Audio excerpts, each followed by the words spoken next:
ನಮಸ್ಕಾರ ಸ್ನೇಹಿತರೆ, ನೋಡಿ ಇವತ್ತು ಬಂದಿರೋಂಥ ಜಾಗ 3 ಎಕರೆ.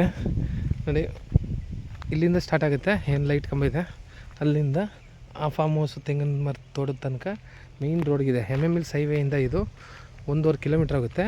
ವಿಲೇಜಿಂದ 500 ಮೀಟ್ರು. ಬೆಂಗಳೂರಿಂದ ಇಲ್ಲಿಗೆ 155 ಕಿಲೋಮೀಟ್ರ್ ಆಗುತ್ತೆ. ಮೈಸೂರಿಂದ ಇಲ್ಲಿಗೆ 90 ಕಿಲೋಮೀಟ್ರ್ ಆಗುತ್ತೆ. ಹನೂರಿಂದ 8 ಕಿಲೋಮೀಟ್ರ್ ಜಾಗಕ್ಕೆ. ಫುಲ್ಲು ರೆಕ್ಟ್ಯಾಂಗಲು ಹೈವೇಗೆ 1.5 ಕಿಲೋಮೀಟ್ರ್ ಆಗುತ್ತೆ. ಈ ಕಡೆ ಹೊಸ ರೋಡ್ ಆಗ್ತಾಯಿದೆ, 2 ಕಡೆಯಿಂದ ಇದೆ. MMLSಯಿಂದನೂ ಬರ್ಬೋದು, ಹೆಜ್ಜಿಪುರ ಹೈವೇಯಿಂದನೂ ಬರ್ಬೋದು. ಜಾಗ ಮಾತ್ರ ಪ್ಯೂರ್ ರೆಡ್ ಮಣ್ಣು. ನೋಡಿ ಪಕ್ಕದಲ್ಲಿ ಉತ್ತು ತೆಂಗಿನ ಮರ, ಒಂದು ಸ್ವಲ್ಪ ಮಳೆ ಕಡಿಮೆ, ಅದರಿಂದ ತೆಂಗಿನ ಮರ ಎಲ್ಲ ಉತ್ಬಿಟ್ಟಿದ್ದಾರೆ. ಆ ಪಕ್ಕದಲ್ಲಿ ತೆಂಗಿನ ಮರ, ಮಾವೆಲ್ಲ, ಹಲಸಿನ ಮರ ಎಲ್ಲ ಫಾರ್ಮ್ ಹೌಸ್ ಮಾಡ್ಕೊಂಡಿದ್ದಾರೆ. ರೋಡ್ಗಿಲ್ಲ ಅಂದರೆ 250 ಅಡಿ ಬರುತ್ತೆ. General property ಲೀಗಲಾಗಿದೆ.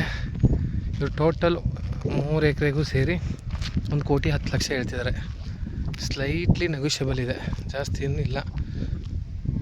Owner to owner sitting ಇರುತ್ತೆ. General property. ಈ ಕಡೆಗೆ ಹೋದ್ರು ವಿಲೇಜ್ಗಳು. ನೋಡಿ ಅಕ್ಕಪಕ್ಕ ಎಲ್ಲ ತೋಟ ಎಲ್ಲ ರೈತರು ಮಾಡ್ಕೊಂಡಿದ್ದಾರೆ. ಟೊಮೊಟೊ ಬೆಳೆದಿದ್ದಾರೆ, ಬಾಳೆ ಹಾಕಿದ್ದಾರೆ.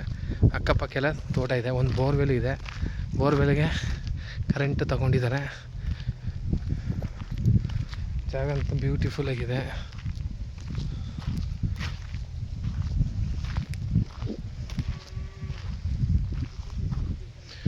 ರೆಕ್ಟ್ಯಾಂಗಲ್ ಆಗಿದೆ. ಫುಲ್ಲು ಸರ್ವೆ ಅದು ಬಸ್ತಿಲ್ಲ ಮಾಡಿಸಿದ್ದಾರೆ ಓನರು, ಗೌರ್ಮೆಂಟ್ ಸರ್ವೆ. ಒಳ್ಳೆ ವ್ಯೂ ಇದೆ ಸುತ್ತ.